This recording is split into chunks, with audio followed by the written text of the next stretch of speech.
Hey everybody, this is Jack with Iconic Adventures. In this video, I'm going to share our experience and some tips with the embarkation process and Sailaway from Port Canaveral on the beautiful Disney Fantasy. Coming from Orlando or Walt Disney World, you'll be coming down Highway A1A. Disney Cruise Line has their own terminal at Port Canaveral, Terminal 8. As soon as you complete the exit off of A1A, you should get a great view of the Disney ship that's awaiting for you. And at that point, the excitement starts to build and the smiles get bigger. Coming around this curve, you'll get another great view of the ship, and then the parking deck will be right in front of you. Again, follow the signs to Terminal 8, that's the one for Disney Cruise Line. And for arriving travelers, the parking deck opens at 10:15.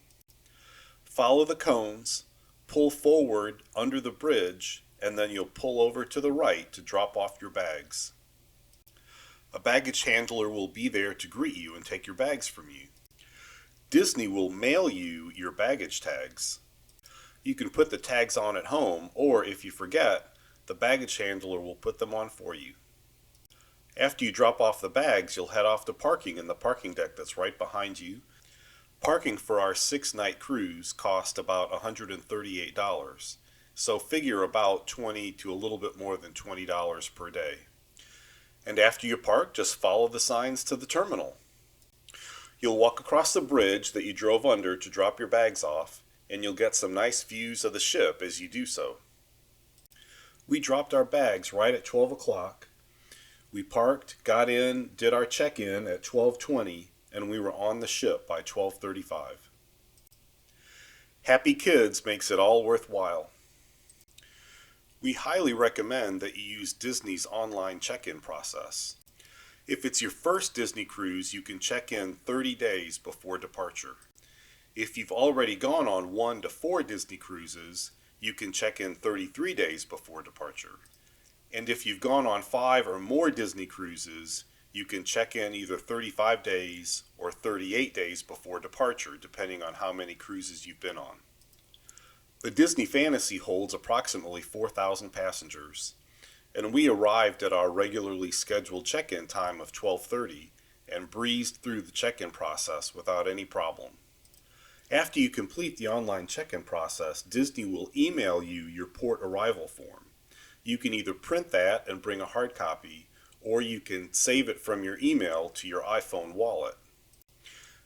And while you will want to download Disney's Navigator app for your smartphone before you get on your cruise, your port arrival form will not go into the app. You'll either have it hard copy or in your iPhone wallet. After you get through security, you'll go up an escalator into the main part of the terminal building. If your boarding group hasn't boarded yet, there's a very large model of a Disney cruise ship to check out, and there's plenty of comfortable seating. Because we had done the online check-in and because our boarding group was already boarding, we just pretty much walked straight on the ship. As you're getting close to the Mickey ears, you know you're almost there.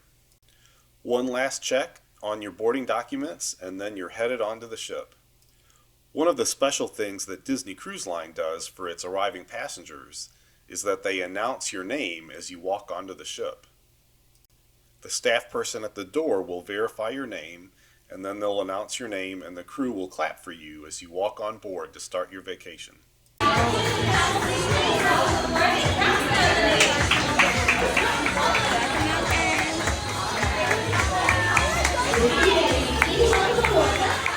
This 3-level atrium is the hub of a lot of the activities on the ship. Guest services is nearby, as well as one of the main dining rooms. You'll also find a small bar called Bon Voyage to get your cruise started. Here's another family having their name called onto the ship. The first place we like to go after getting on board the ship is the buffet, to get a little food and to plan the rest of our day. One of the things you'll notice right away with Disney Cruise Line is that they have upgraded food in their buffet. Here they've got mountains of crab legs and shrimp. That's something that you typically won't find on the other mainline cruise lines. After we got something to eat, we checked on our dinner reservations. We wanted to change our dining time and didn't have any difficulty doing so. The staff were very friendly and happy to accommodate us. Disney dining is unique in that there are 3 main dining rooms and you rotate each evening to a new dining room. You keep the same seating assignment and the same wait staff. If you have kids with you, and let's face it, if you're on a Disney cruise, you probably do, you'll want to get them registered for the age group for their kids program on that first day. It's a Small World Nursery is for ages 6 months through 3 years and is an additional charge. The Oceaneer Club is for ages 3 through 10. It is huge with lots of activities and areas to explore. And it's so cool you'll want to visit during the open house, even if you don't have kids that age. This Star Wars themed section is just one such area in the giant Oceaneers Club. Another unique feature to Disney Cruise Line is the Edge. This is the tween club for ages 11 to 14. The Edge is actually located in the top of one of the funnels on the ship. And then Vibe is the teen program for ages 14 to 17. It's located on the very front of the ship on Deck 5. Most of the club is inside, but they actually do have an outside section with its own hot tub.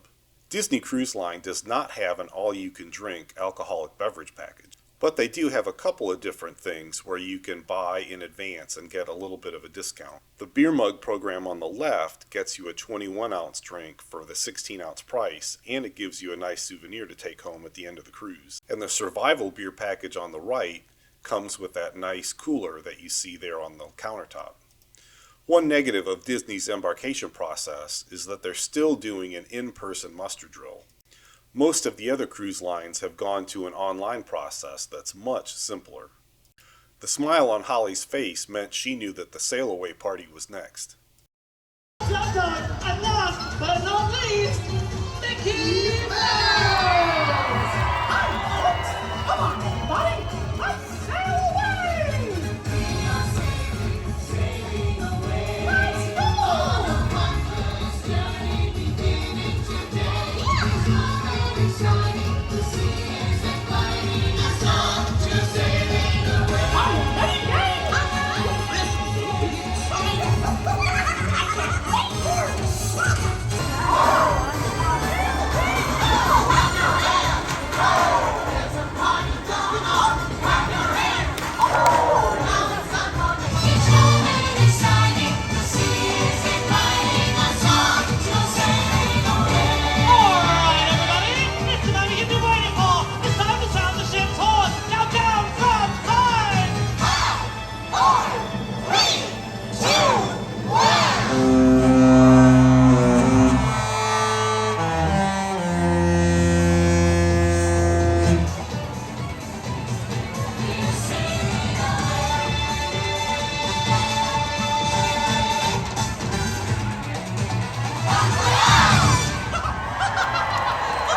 Alright, starting off on the Disney Cruise. There's the Disney Cruise terminal behind us, over Holly's shoulder.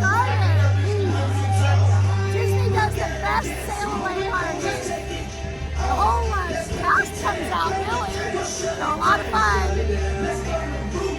See you in 6 days. Okay, so it's goodbye Port Canaveral. Oh my gosh, we are heading out of Cape Canaveral. It is so beautiful in the background. You might see some of the other ships.